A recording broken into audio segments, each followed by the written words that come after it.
What up, guys? We're gonna start taking the cylinder head apart. First things first, I'll be draining the coolant. Gotta locate the pit lock. It's over here somewhere. It's right here.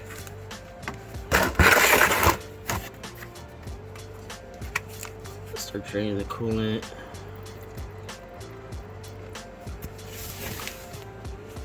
If you see, I can get you a better light. Where it's located on the 2005 through 2010 Grand Cherokee 5.7, probably the 6.12, but I'm not 100% sure. Then you can open the radiator cap.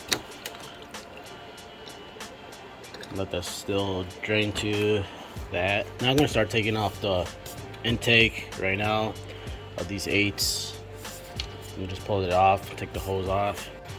Took it off. I've got to take out the temperature sensor and then start taking the battery off and putting the battery tender. Now we're just going to remove the coolant reservoir. There's a 10 here, a 10 over here. I was with my AM intake, so I'm going to take this off with it. Alright, now I'm going to start taking all the wiring from the alternator right here. Take that apart. Plus, this is a good time to, repair all this. And then start taking out the throttle body, the coolant temp sensor, and move all that on the side. I think down here, it's a 14 from the alternator. Let's see. And remove all this fun stuff and get it light. Alright, now you can see it. Yeah, I'm gonna start remove all this right there. Alright, just disconnect all the wires from the alternator. That was a 13 on the nut. I think this is factory. I never replaced it yet. I'm surprised. This thing has over 230,000 miles. Now I'm going to take all my rip coils off. They're just 10 millimeters, simple. Just disconnect it and take them all off. Now I'll be removing the EGR. And then you got these 8s right here. Let's see, up there and there. I just need to pop this safety tab out. I never took the AGR off yet. Hopefully it's not gonna be a pain in the ass. Surprisingly, these 8 millimeters didn't come off, didn't break off. Alright, just a little bit of build up around the tube. I want to do a dilly on it. Alright, now I'm going to start disconnecting all the fuel injectors, connectors. Pretty easy. Now I'm going to disconnect the fuel line. Basically, it was up this, so you had to pull this out and then pull it in there. So I'm just going to grab the tool. Alright, I went to O'Reilly's, it's got this. If you want the part numbers right there. Or you just want to get the right size, this is at 3/8. Yeah, pain in the ass to do, but it worked. Some gasoline came out, something too crazy. Just pulling out on the side for now. And then I'm going to start taking out the 8 millimeter bolts that holds the intake manifold. I don't know if there's anything else. Oh, there's the right there is the map sensor. Disconnect that too.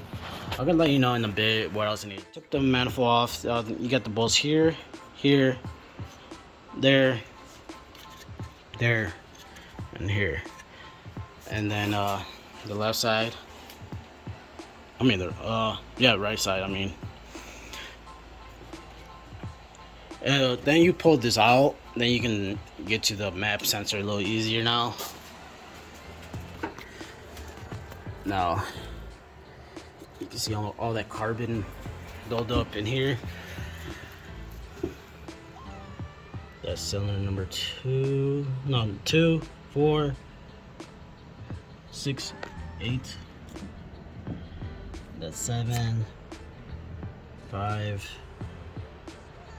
3 and 1. I see oil in here. Let's see what else I can see in here. I don't see anything else in here. Start taking this cylinder head apart. I'm gonna take off the bell cover. I might think about taking off the PCM out over here. Just pull the whole thing to the right side for now. I'm gonna figure out what these other wire connectors are. Disconnect that one and see what other wires down there. If I can easily disconnect it and move everything to the side.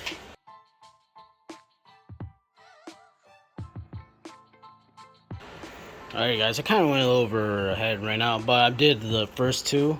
Had no compression at all. And this one does have a little over 120. I'm gonna show that again. Alright, the back cylinder number 8.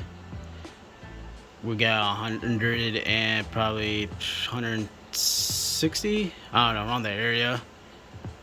Let's go back on the first ones.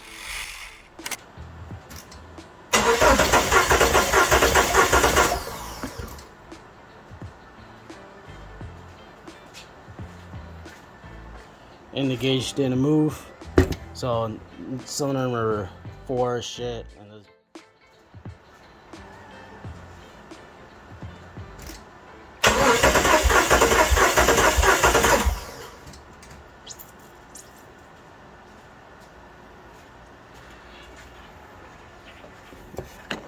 all right, cylinder number 2 got 90. I'm just gonna start taking this thing apart. I can just do the cylinder leak down test right now. At least I know this is 90, 0, 120, 160. I'm gonna take this whole cylinder head off anyways. Let's get the cylinder test right now. Right now, I need to get a socket for the crank. At this moment, I'm right here. I'm just gonna try to take off the exhaust manifold. On these Grand Cherokees, there's like no room, but I'm just gonna see if I can take it apart without breaking any of these stupid bolts. Are notorious on these Hemis, breaking apart. I got these 13s, and then you get the 10s or something over here. I'll let you guys know in a second. Alright guys, I got the exhaust manifold loose on the cylinder head, and here's all the bolts. 10mm head size. You got your 13. See, these one broke off. I can feel the back 2 broke off right here. I don't know if you guys can see it or not. They just broke off right around this area. Now I just need to go get the socket to crank the engine. I'm just gonna do just the cylinder number 4. What's it called? Cylinder leak down test. I'll be doing that in a second. Alright, I did the stupid leak down test. I'm not a fan of that Mako one. It says 0%, I mean 0 psi anyways. I know it's leaking. So I'm just gonna start taking out these 10mm, these rocker arm thingamajiggers, and probably take off the valves. Then start taking out these bolts, the cylinder head bolts, and start ripping this thing apart. Alright, finally got that stupid 10mm bolt. Went to grab my snap-on one from work, and there she looks. And yep, piston shot. Definitely something dropped. Let's see the cylinder head. Yeah, definitely probably the valve seat from the intake dropped, because here's the other ones, how they look pretty good. But yeah, that thing's toast. I don't know what the fuck I'm going to be doing right now. I'm gonna look for used engines or see if I can rebuild this one. Hopefully you guys enjoy this video. Stay tuned. I'll see what I'm gonna do with this 5.7 Hemi and this Grand Cherokee. So have a nice day, night, weekend. Drive safe and stay dirty. I forgot to show you the cylinder walls. I don't know if you guys can see that. Lights are crappy. It's kind of rough. So if I really want to rebuild this engine, I can. I probably just need to go to the machine shop. I still had to go to the machine shop for the to run the 2.7 Hyundai motor. I still need to go pick it up. Hopefully they're even done with it.